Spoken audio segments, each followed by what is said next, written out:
मी आनंदजी तुम्हाला विनंती करेन की या निमित्तानं एखादी अशी आठवण की जो भीमसेनजींकडून पहिल्यांदा तुम्हाला तो अभंग ऐकायला मिळाला आणि तो त्यांच्यासमोर गायला मिळाला, असा एखादी क्षण आणि तो कोणता होता अभंग, तो तुम्ही थोडासा गाऊन दाखवावा अशी विनंती. एक आठवण माझ्या मनात आहे. एक ती पर्टिक्युलर अभंगाविषयी नाही आहे, बरं. परंतु तो एक चांगला योग होता माझ्या त्यांच्याकडे शिकायला लागल्यावर.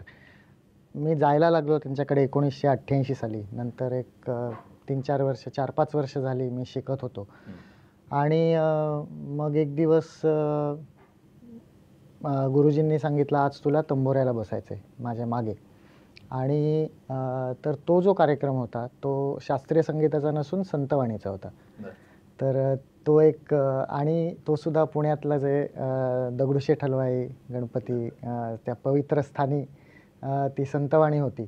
आणि त्या कार्यक्रमात पहिल्यांदा मी भीमसेनजींच्या मागे तानपुऱ्यावर बसलो. तर ती त्यामुळे तशी एक संतवाणीशी एक आठवण माझी जोडली गेलेली आहे. सगळेच अभंग संतवाणीतले त्यांनी अजरामर केले.